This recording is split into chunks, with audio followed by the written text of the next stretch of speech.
Commander Day One Park stood in the center of the massive chamber, feeling smaller than he ever had in his life. Around him, representatives from 200 different alien species filled the crystalline seats that spiraled upward into the darkness. Some looked like giant insects. Others were clouds of glowing gas. A few resembled nothing he could even describe. All of them were staring at him. The chamber orbited a neutral star called Valoris Prime. This was where the Galactic Council made all the big decisions. This was where the fate of entire civilizations was decided. And today, they were deciding humanity's fate. Day One wore his dress uniform, dark blue with silver stars on the shoulders. Next to him stood Dr. Hai-Jin Kim, his science advisor, and Ambassador Ji-Won Lee, who had been trying to negotiate with the Council for months. Behind them, a small group of human diplomats waited nervously. They were the only humans in a room filled with thousands of aliens. A massive creature that looked like a floating crystal spoke first. Its voice echoed through translation devices that everyone wore. Commander Park, humanity has been part of the Galactic Council for 73 years. In that time, your species has colonized 42 worlds. You have built a military fleet of over 300 vessels.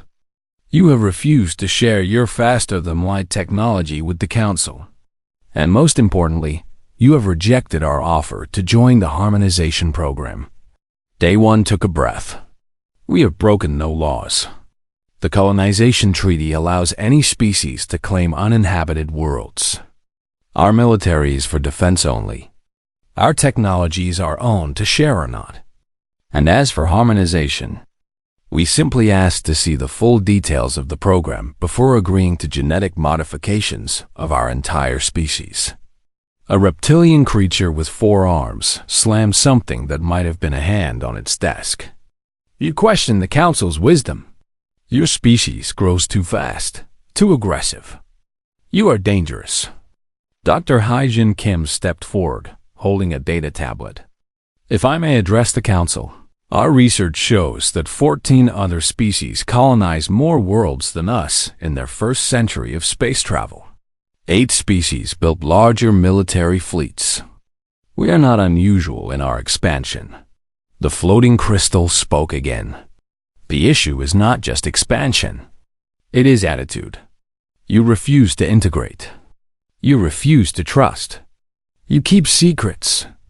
The harmonization program has brought peace to 40 species. It removes aggression, removes the tendency toward violence and conflict. Your refusal suggests you wish to remain violent. Ambassador Ji-Won Lee spoke up, her voice steady despite the fear Day One knew she must be feeling. The harmonization program is genetic modification. It changes who we are at the most basic level. We simply asked for time to study it, to understand it fully. That is not unreasonable. The chamber filled with sounds that the translation devices rendered as murmurs and disagreements. Day One could see that many of the alien representatives had already made up their minds. This was not a trial. It was a sentencing. The vote came quickly. 187 species voted to expel humanity from the Galactic Council. Only 13 voted against it. The floating crystal announced the decision with what almost sounded like satisfaction in its translated voice. Humanity is hereby expelled from the Galactic Council. You have 1 standard year to comply with the following terms. First, dismantle all colonies beyond your home solar system. Second, surrender all military vessels except those needed for basic system defense. Third, accept permanent probationary status with severe restrictions on trade and travel. Day One felt his hands clench into fists. 1 year. They wanted humanity to give up everything they had built, everything they had worked for in just 1 year. They wanted humans to crawl back to Earth and stay there, isolated and weak, forever. Ambassador Ji-Won Lee stepped forward one last time. Her voice was quiet, but it carried through the entire chamber. We came to you in peace. We followed your laws. We sought only cooperation and friendship. You have shown us that the galaxy does not reward honesty or principle. It rewards only strength. We will remember this lesson." She turned and walked toward the exit. Day One and the rest of the human delegation followed her. Behind them, the chamber erupted into discussions and arguments, but Day One did not look back. The journey back to Earth took 3 weeks. Day One spent most of it in his cabin, writing reports and trying to figure out what humanity should do next. When he finally arrived at the United Earth Government headquarters in Geneva, he was exhausted. Director General Taemin Cho met him in a secure conference room. The Director General was an older man with gray hair and tired eyes. He had led Earth through some of its hardest years, and now he faced perhaps the hardest decision of all. "They really did it," Taemin said quietly. "They threw us out." "Yes, sir," Day One replied.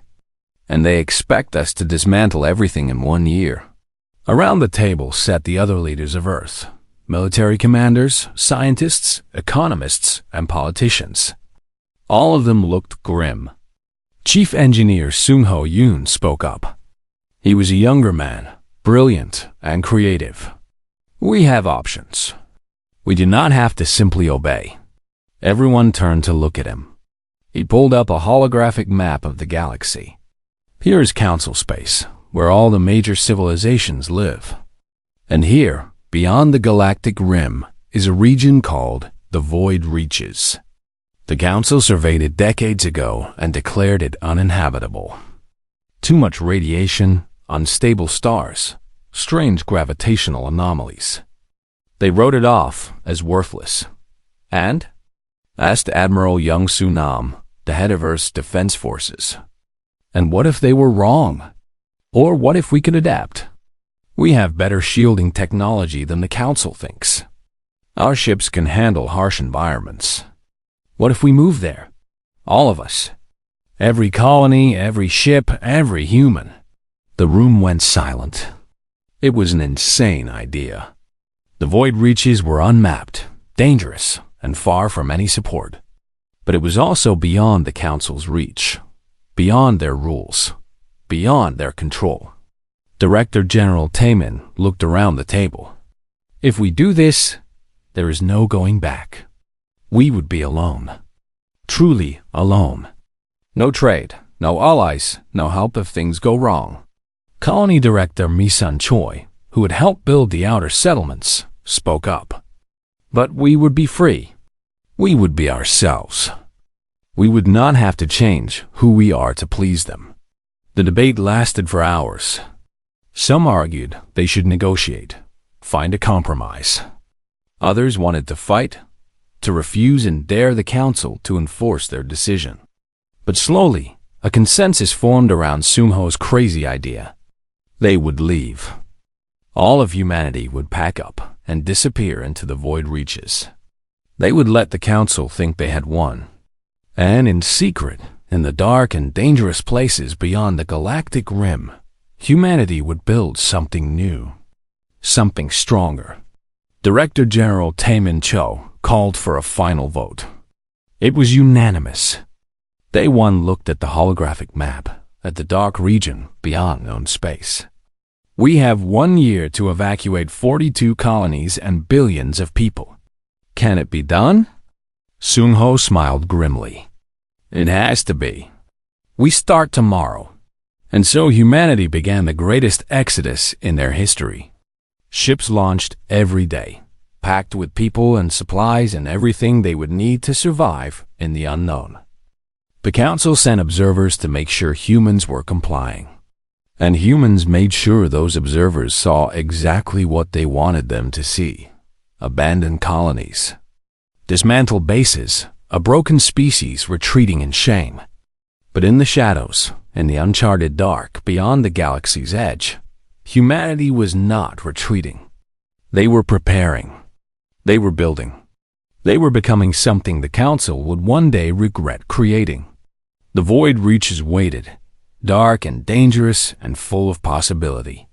and humanity rushed toward it with hope and determination burning in their hearts.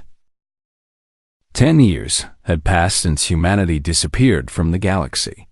Captain Jamin Kang floated in his command chair aboard the stealth station Observer 3, watching the Council fleet patrol routes with bored efficiency. They were far from the nearest human settlement, hidden in the shadow of a dead moon, their sensors passive and quiet. "Anything interesting today?" asked his second officer, Lieutenant B.O. Ra-Young. Jamin shook his head. "Same as always. Council ships following the same routes, scanning the same empty space. They stopped looking for us 2 years ago. As far as they are concerned, humanity is extinct." That was exactly what humanity wanted them to think. The 42 colonies humans had abandoned were still empty. Earth itself looked dead from orbit, its cities dark, its atmosphere thin. The Council had sent inspection teams 3 times in the first 5 years. Each time they found nothing. Eventually, they declared the human problem solved and moved on to other concerns. But Jamin knew the truth. He reported directly to Admiral Young Soo Nam, who commanded humanity's defense forces from a location the Council could never imagine. Once a week, Jamin sent encrypted data bursts through the quantum communication network that connected all of human space. The Council did not even know quantum communication was possible. "Send the weekly report," Jamin ordered. "Tell the Admiral that the Council remains unaware. Their guard is down." While Jamin watched the Council from the shadows, thousands of light years away, a very different scene unfolded. Colony Director Mi-sun Choi stood on a balcony overlooking the capital city of New Seoul, the heart of what humans now called the Vanguard Territories. The city stretched for kilometers in every direction, gleaming towers of metal and glass rising into a purple sky. 3 moons hung overhead, and in the distance, Mi-sun could see the lights of factories and shipyards working around the clock. New Seoul sat on a planet humans had named Hope, deep in the void reaches where the Council believed nothing could survive. But humanity had not just survived. They had thrived. Mi-sun checked her datapad and smiled. The latest census showed 117 colony worlds now, each one hidden in the dangerous regions of the void reaches.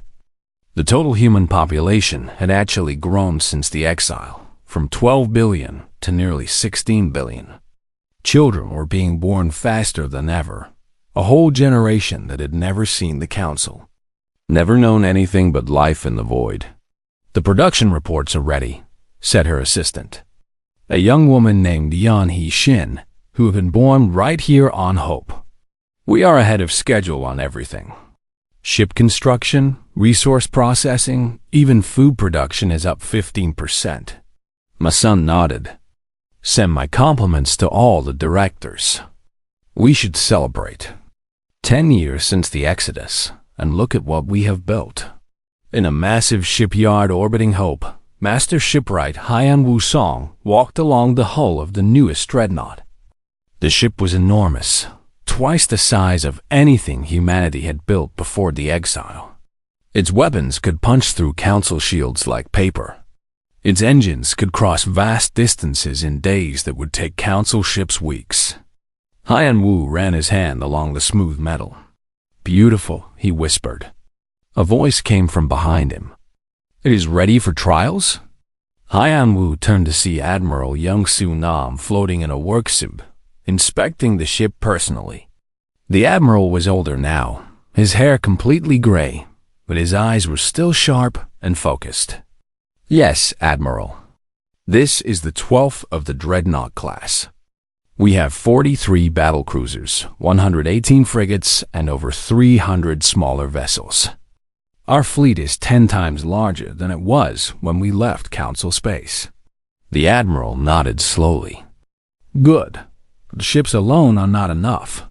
What about the new drive system?" They floated together to the engine section.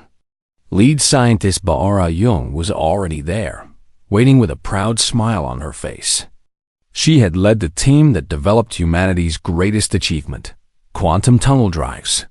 "Admiral, we have done it," she said excitedly. "The quantum tunnel drive can move a ship across vast distances almost instantly. We do not need to enter hyperspace like the Council does. We simply create a tunnel through normal space and step through it. A journey that takes a Council ship 3 weeks will take us 3 hours." The Admiral stared at the drive core, a sphere of strange blue metal that hummed with barely contained energy. "You are certain it is safe? We have run 500 test jumps.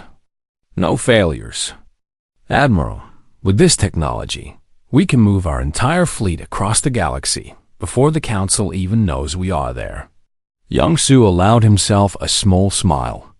"Then perhaps it is time to start thinking about the future. We have been hiding for 10 years. The question is, do we hide forever?" That question was on everyone's mind. In the Grand Assembly Hall of New Seoul, the United Vanguard Assembly debated the issue almost daily. Chancellor Kyung-mi-ro presided over sessions where representatives from all 117 colonies argued about humanity's path forward. Some wanted to remain hidden forever, building their civilization in peace and safety. Others wanted revenge, wanted to return to Council space and show them what humanity had become. Most fell somewhere in between, uncertain and cautious. Professor Yoon Ji-han, a cultural historian, gave a lecture at the university explaining how exile had changed humanity. "We are not the same species that stood before the Council 10 years ago," she told her students. "We have become harder, more focused. We learned that the galaxy respects strength. We learned that kindness without power is meaningless." One of her students, a young man named Jin Woo-no, raised his hand. "But Professor, if we become too hard, too focused on strength, are we not becoming like the Council? Are we not becoming the thing we hate?"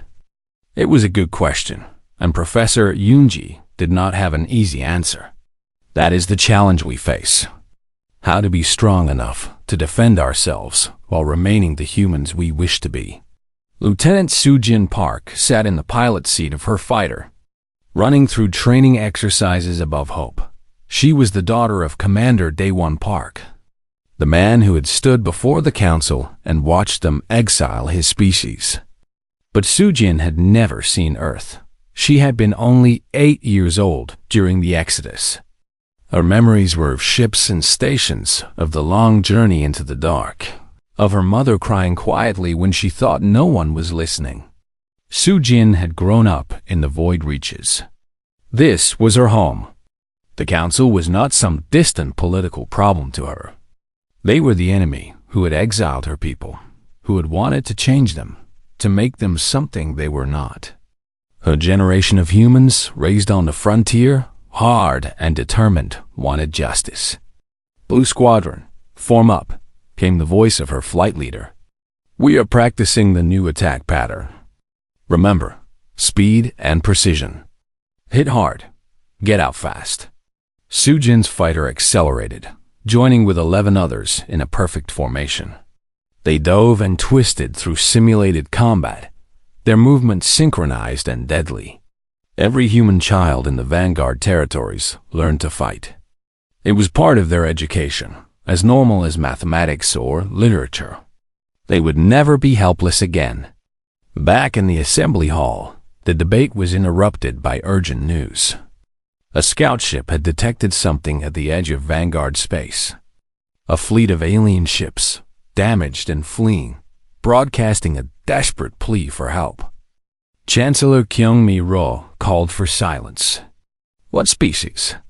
The intelligence officer, a man named Minho Cha, checked his data. "They call themselves the Kulori. According to their message, they are fleeing the Council. They have been ordered to submit to harmonization or face military action." They refused and ran. The assembly hall erupted in noise. Everyone was shouting at once. Some demanded they help the Kulori immediately. Others warned it could be a trap. Some said humanity should stay hidden no matter what. Chancellor Kyumi stood and raised her hand for quiet. When the noise died down, she spoke carefully. We always knew this day would come. We knew we would eventually have to decide if we remain hidden or step back into the galaxy. It seems the galaxy has made that decision for us. She looked around the hall at all the representatives. The Quilori are experiencing exactly what we experienced. The Council demands they change, and when they refuse, they are punished. Do we help them? Or do we close our eyes and pretend it is not our problem? Admiral Young-Soo Nam stood. If we reveal ourselves, the Council will know we survived. They will come for us. Let them come, said Admiral Sujin Park, now commanding her own ship.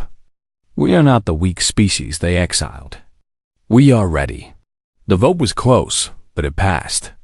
Humanity would help the Quilori, and in doing so, humanity would announce to the galaxy that they had returned.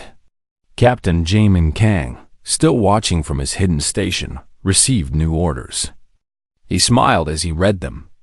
After 10 years of hiding and watching, finally, it was time to act. The long night was ending. The dawn was coming, and the galaxy was about to learn that humanity had not forgotten. The Quilori ships limped through space, their hulls scarred by weapons fire and their engines barely functioning. Inside the lead vessel, Envoy Threxus clutched his communication console and prayed to gods he was not sure existed anymore. Behind his small fleet, Council warships were gathering for a final attack. Ahead lay only the dark emptiness of the void reaches, the region where all civilizations went to die. Or so everyone believed. We are being scanned, reported his sensor officer, her voice trembling with fear. Unknown signatures. Multiple contacts emerging from the darkness ahead. Threxus felt his heart sink. They had fled from the Council only to run into raiders or pirates. His people were doomed either way. Ready all weapons. We will not surrender without a fight. But the ships that appeared before them were like nothing Threxus had ever seen. They were sleek and dark, with lines that suggested both beauty and deadly purpose. There were 5 of them, small compared to Council battleships, but they moved with an unnatural grace that made Threxus instinctively afraid. A communication request came through. Threxus hesitated, then accepted it. The screen showed a being he recognized from old Council records, a human. The species that had been exiled 15 years ago. The species everyone believed was extinct. This is Captain Jamin Kang of the Vanguard Defense Force, the human said. His voice was calm, almost gentle. You are in human territory. State your intentions. Threxus found himself unable to speak. Humans still existed? Here, in the void reaches? It was impossible. His sensor officer spoke up. Captain Kang, we are Quilori refugees. We fled the Council after refusing harmonization. We seek only to escape. Please, we mean no harm. The human captain's expression softened. How many ships? How many people? 8 ships, approximately 4,000 individuals, half of them children. There was a pause. Then Captain Jamin spoke again. Follow us. We will guide you to safety. Medical teams are already being prepared. Threxus could not believe what he was hearing. You would help us? But we are strangers. You owe us nothing. The human smiled sadly. We know exactly what you are running from. We ran from the same thing once. Come, you are safe now. The Quilori fleet followed the human ships deeper into the void reaches. Threxus expected to find maybe a hidden base, a small refuge.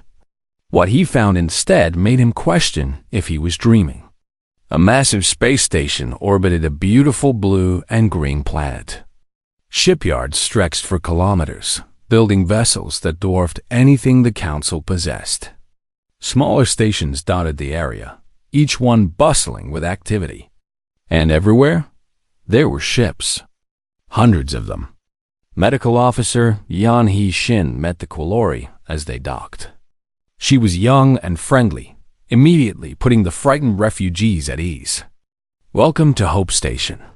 We have prepared medical facilities for your injured, food and shelter for everyone else. You are safe here." As Quilori families disembarked, Threxis watched in amazement. Human medical staff worked alongside automated systems to treat injuries. Human volunteers brought food and blankets. Children from both species stared at each other with curious fascination. Diplomat Dong Hyanbei found Threxis among the crowd. "Envoy Threxis, when you are ready, Chancellor Kyung Mi-ro would like to speak with you. She wants to hear your story." An hour later, Threxis sat in a comfortable office looking at the human chancellor.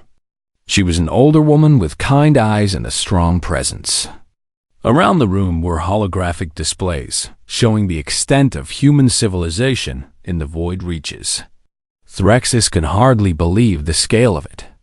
117 worlds, Chancellor Kyung-mi said quietly. 16 billion humans. All of this built in 15 years after the Council exiled us. Threxis spoke carefully. The Council told everyone that humans had returned to Earth and died out. They said your species could not survive without Council support. The Chancellor laughed bitterly. They wanted everyone to believe that. It made their decision to exile us seem justified. "Tell me, what happened with your people?" Threxis explained how the Council had approached the Quilori with the harmonization program, how they had described it as a wonderful opportunity for peace and unity, how the Quilori scientists had asked to study the process first, to understand it fully. "They refused to give us the details," Threxis said. "They said we had to trust them." When we asked other harmonized species about it, they all said the same thing, that it was wonderful, that we should accept it immediately. But something felt wrong. They all sounded the same. They all used the same words. Intelligence Director Minho Cha, who had been listening quietly, leaned forward. "Did you notice anything else strange about the harmonized species?" Threxis thought back. "Yes, they all seemed calm. Too calm. Even when discussing difficult topics, they never showed strong emotion. And they all defended the Council without question, as if disagreement was impossible." Minho and the Chancellor exchanged looks. "We suspected as much," Minho said. "We believe the harmonization program is not just genetic modification. It is a form of control. We think they are making species dependent on something, maybe a chemical, that keeps them loyal to the Council." Threxis felt sick. But why? Why would they do this? "Because scared species are easy to control," Chancellor Kyung-mi answered. "The Council started with good intentions, perhaps. But power corrupts. Now they maintain order not through leadership, but through force and deception." Over the next few days, Threxis learned more about the galaxy from the human perspective, about how the Council had become increasingly authoritarian, about how 12 species had been harmonized so far, about how dissenting voices in the Council were silenced or removed. It was Diplomat Dong Hyan who asked the difficult question. "Envoy Threxis, we need to know. Are there more Quilori fleeing? Are there other species being pressured to harmonize?" "Yes," Threxis said. "The Council gave us 1 year to accept harmonization or face consequences. My fleet represents only those brave enough to flee. Millions more remain on our homeworld, afraid and uncertain. And I have heard rumors that 3 other species have been given similar ultimatums." Chancellor Kyung-mi called an emergency session of the Vanguard Assembly. The representatives gathered quickly, the chamber filled with tension and debate. Threxis was invited to speak, to tell them what he had told her. When he finished, the chamber erupted in arguments. Admiral Young-Soo Nam stood and called for order. "We face a choice. We can remain hidden and safe, or we can intervene to save the Quilori and others like them. Both choices have consequences." Admiral Soo Jin Park, now commanding the battlecruiser Defiant, spoke passionately. Every day we wait, more species suffer what we suffered. We have the power to help. We have the technology to make a difference. Are we going to hide forever while others are enslaved? But cautious voices countered her. Representative Sung Jae-yu argued, if we reveal ourselves, the council will see us as a threat. They will mobilize against us. We are strong, but can we fight 200 species? The debate raged for hours. Finally, an old voice cut through the noise. Former Commander Daewon Park, now in his 70s, walked slowly to the speaker's platform. He rarely spoke in public anymore, but when he did, people listened. 15 years ago, I stood before the council and watched them exile us because we refused to change who we were. I remember the fear. I remember thinking we might not survive. But we did survive. We did more than survive. We built something beautiful out here in the dark. He looked around the chamber. Now another species faces the same choice we faced. And we are debating whether to help them. My friends, we did not survive the void just to become isolated and selfish. We survived to prove the council wrong. We survived to show the galaxy that their way is not the only way. The vote was close, but it passed. Humanity would help the Quilori. And more than that, humanity would reveal itself to the galaxy and offer alliance to any species that wanted freedom. Strategic Commander Jin Woo-no presented the plan. We must do this carefully.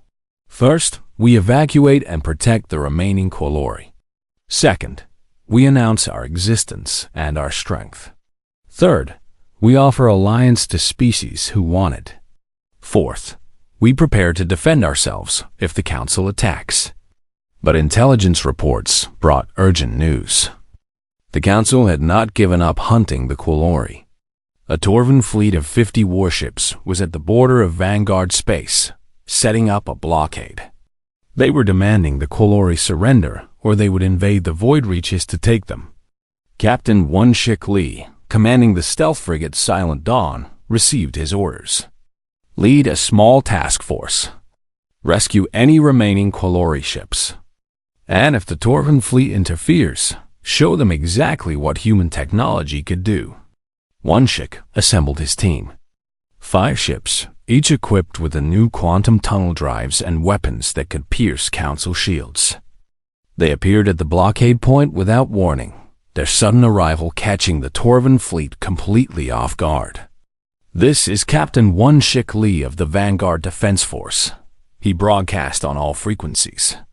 You are ordered to stand down and withdraw. The Quilori are under human protection. The Torvan commander responded with arrogance.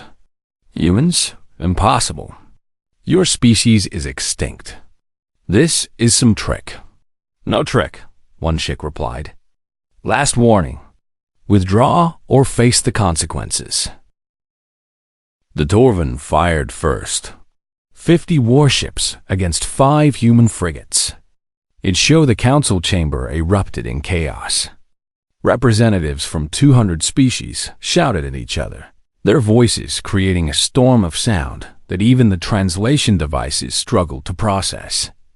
At the center of it all, First Coordinator Rintal, the ancient leader of the council, called desperately for order. The humans cannot have survived, insisted one delegate. Our surveys proved the void reaches were uninhabitable. Yet, they did survive, countered another. And they destroyed a Torvan fleet of 50 ships with only 5 vessels. How is that possible? War Marshal Torvan Kresh slammed his massive fist on his desk. The reptilian warrior was perhaps the most feared military commander in council space. It does not matter how they survived.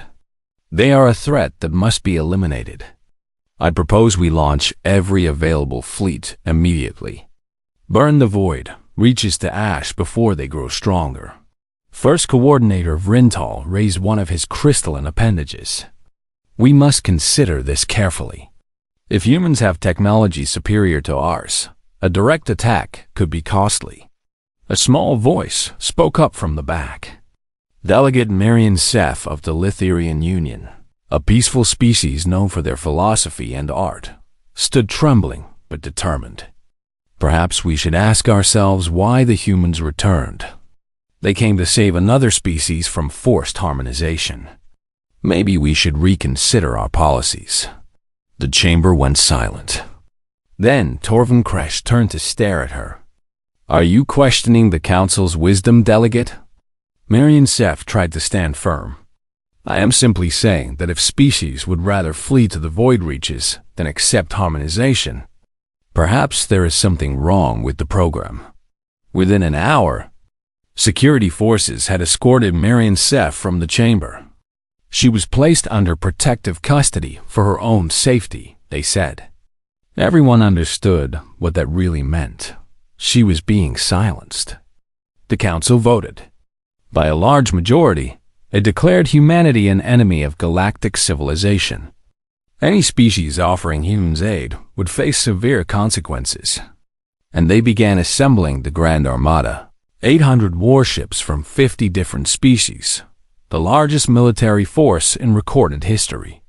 But while the Council prepared for war, humanity prepared for something else. Chief Diplomat Minji Beek led a team of ambassadors on secret missions throughout Council space. They used stealth ships and quantum drives to reach species who were unhappy with the Council's increasing authoritarianism. Ambassador Sung Min Ko met with Litherian representatives in a hidden location. The Litherians were artists and philosophers, deeply troubled by the Council's recent actions. We never wanted to be part of a military empire, their speaker said quietly. When we joined the Council, it was supposed to be about cooperation and learning. Now, it is about obedience and control. And this validity and control. Sun Min showed them the evidence humanity had gathered about the harmonization program. The chemical dependency, the neural modifications, the systematic removal of free will. The Litherian representatives were horrified. We have been debating joining the harmonization program, the speaker whispered. The Council said it would bring our people peace and unity. They said it was wonderful. It is slavery, Sun Min replied gently. Beautifully packaged, but slavery nonetheless. You would lose everything that makes you who you are. Envoy Ju-1 approached the Keleth, a proud warrior species that had been chafing under Council restrictions on their military traditions. The Council demanded all member species limit their armed forces, fearing any species that became too strong.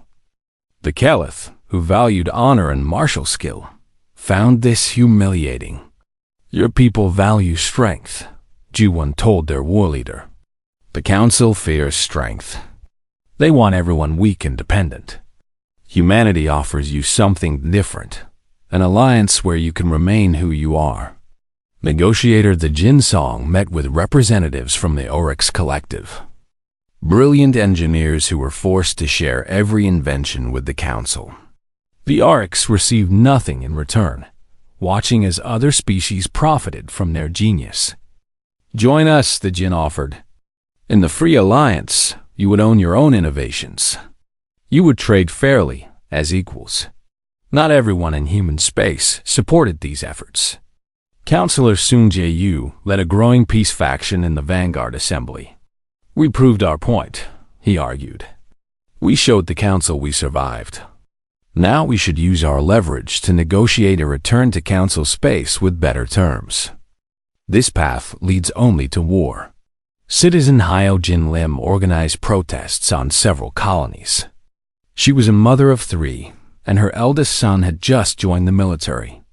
I do not want my children dying in a war against impossible odds, she told reporters. We have built a good life here. Why risk it? Chancellor Kyung Mi-ro met with the protesters personally. She understood their fears. I am a mother too, she said. I know what you risk. But if we do nothing, if we hide and ignore what is happening, what kind of people do we become? While debates raged, intelligence agent Jun Ki Park was deep undercover in Council space. working as a maintenance technician on a council research station. What he discovered made him physically ill. The harmonization program was worse than anyone had suspected. It was not just genetic modification. The process included implanting microscopic biological machines that slowly altered brain chemistry. These machines required regular exposure to a compound that only the council could produce. Without it, harmonized individuals experienced severe pain and eventually death. It was not just control. It was permanent slavery with a chemical leash. Junki encrypted his findings and transmitted them through a series of relay stations until they reached Agent So Young-han back in Vanguard space. She took the information directly to Admiral Young-Soo Nam. The Admiral read the report 3 times, his face growing darker with each reading. "This changes everything," he said quietly. "This is not politics anymore. This is genocide. They are destroying entire civilizations from the inside." He called an emergency meeting of the military command. "If we do nothing, if we stay hidden, we are complicit in what is happening. Future generations will judge us for our cowardice." Admiral Sujin Park stood. "Then we fight. We offer sanctuary to anyone who wants it, and we defend them against the council. Even if it means war?" asked one of the other commanders. "Especially if it means war," Sujin replied. The first defection came suddenly. The entire Lithurian Union, 10 colony worlds, and over 3 billion people announced they were leaving the council. Their ships began evacuating to human-protected space, bringing with them advanced medical technology and scientific knowledge. High Speaker Lithurian Mora explained their decision in a broadcast to the galaxy. "We joined the council seeking peace and cooperation. Instead, we found oppression disguised as unity. The humans offered us what the council never did: respect for our sovereignty and freedom to remain ourselves." The Kelith war clans followed. Battle leader Kelithran led half his species in a dramatic break from council authority. "We are warriors. The council wanted us to be sheep. Humanity allows us to be what we are, while respecting what they are. This is true alliance." The Oryx collective split down the middle.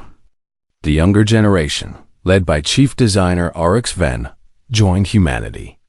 The older generation, frightened of change, remained loyal to the council. Chancellor Kyungmi Ro stood before representatives from humanity: the Quilori, the Lithrians, the Kelith, and the progressive Oryx.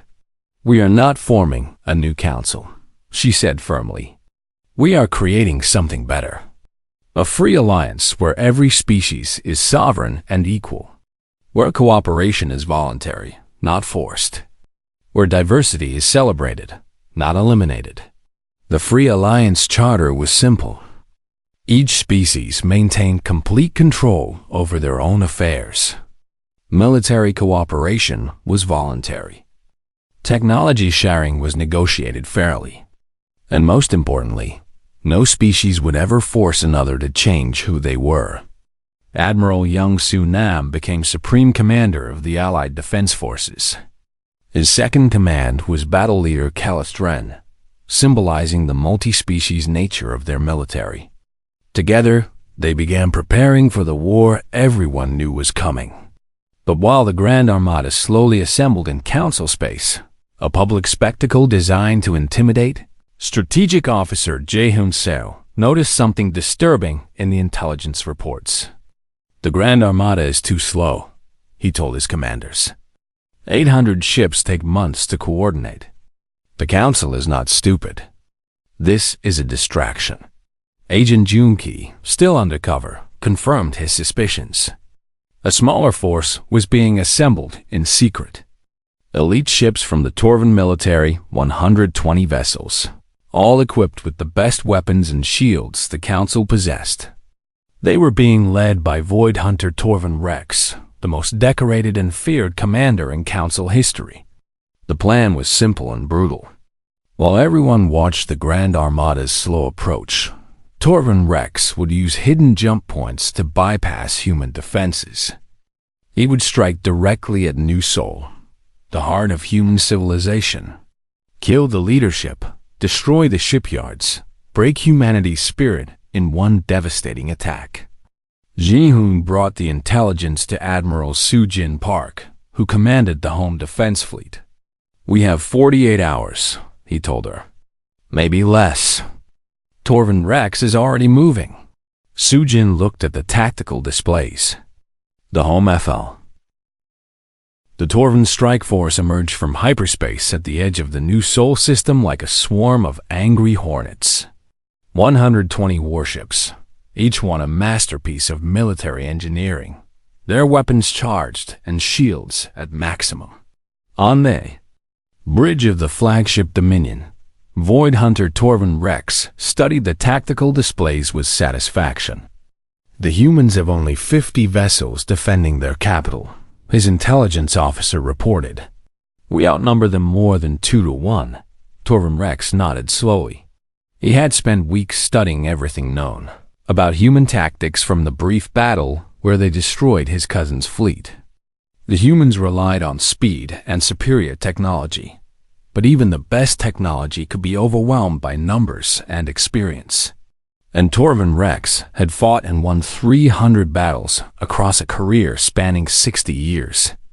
All ships, advance in Delta formation. Target their largest vessels first. We will crush them quickly and move on to the planet." But as his fleet committed to the attack, something unexpected happened. Space itself seemed to tear open at dozens of points throughout the system. Ships appeared from nowhere, their quantum drives allowing instant repositioning. The 50 ships Torvin Rex had expected became 90, then 110, then 130. On the bridge of the dreadnought Indomitable, Admiral Soo-jin Park allowed herself a cold smile. He fell for it. The leaked intelligence worked perfectly. "All ships, execute Plan Defiance. Show them what exile taught us." Commander Woo-jin Kwan, captain of the Indomitable, called out orders to his crew. "Weapons, target the lead battlecruisers. Engineering, prepare for evasive maneuvers. All hands, this is what we train for. Make every shot count." The two fleets collided in a storm of energy and metal. Plasma lances, humanity's new weapon technology, cut through Torvin shields like paper. Council ships had never encountered anything like it. Their defensive systems simply not designed to handle such concentrated energy. Within the first 5 minutes, 3 Torvin battlecruisers were drifting hulks. But the Torvin were not helpless. Their weapons, while less advanced, were numerous and powerful. The human frigate Courage took a direct hit from a Torvin dreadnought and broke apart. Its crew of 240 lost in seconds. 2 more human ships suffered critical damage and had to withdraw. Fighter pilot Da-Yoon-Roo led her squadron through the chaos, weaving between capital ships that towered over her tiny craft like skyscrapers. Half her wingmates were gone already, their fighters turned to debris by anti-fighter weapons. But she pushed forward, targeting the Torvin flagship with her squadron's special payload. "Blue leader to all fighters, we are almost in range. Hold formation. Remember, 1 shot is all we get." Torvin point defense systems filled the space around the Dominion with explosive rounds. Fighter after fighter disappeared in brief flashes of light. Da-Yoon's wingman, a young pilot named Chan-woo, screamed over the radio as his fighter was hit. She forced herself not to look, not to think about it. Just fly. Just complete the mission. Firing torpedoes now. 6 quantum torpedoes, each one, containing enough destructive power to level a city, streaked toward the Dominion. The Torvin flagship shields flared as they tried to stop the weapons, but quantum torpedoes existed in multiple dimensions simultaneously. They could not be stopped by conventional defenses. The explosions walked along the Dominion's hull, tearing open armor plating and exposing the ship's internal systems.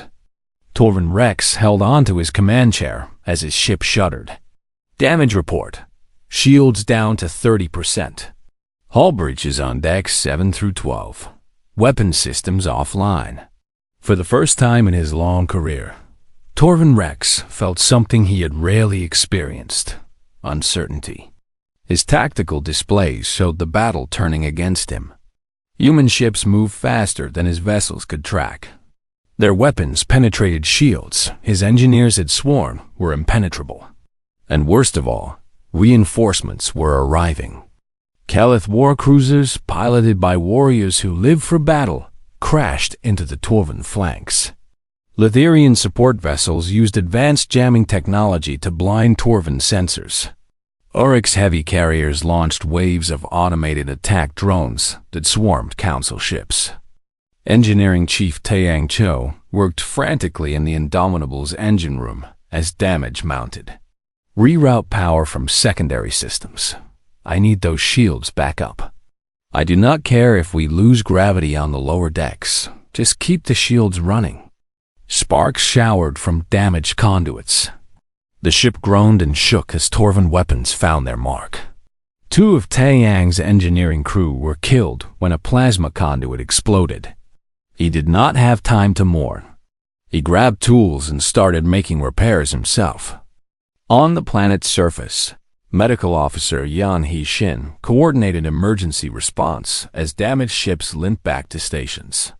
Casualties poured in, human and alien alike. Burn victims, trauma cases, people dying faster than she could save them. I need more surgical teams in Bay 3, she shouted over the chaos. And get me more blood supplies. We are running out. A young Keleth warrior was brought in, his chest crushed by falling debris. He worked on him alongside a Litherian. Doctor, they're different species working together to save a life. This was what the Alliance meant. This was what they were fighting for. Back in space, Torvin Rex made a decision that would haunt him. All ships prepared to withdraw. We cannot win this battle. But Admiral Sujin Park was not finished. Commander Kwan, open a channel to the Torvin flagship. Direct line. Maximum encryption. Torvin Rex stared in shock as his communication systems lit up with an incoming call from the human admiral. He accepted it cautiously. Sujin's face appeared on his screen. She looked tired, her uniform scorched in places, but her eyes were steady. Void Hunter Torvin Rex, you have fought well. Your crew has fought bravely. But you must see that you cannot win this battle. I am offering you a choice. Humans do. Not take prisoners, Torvin Rex replied, his voice bitter.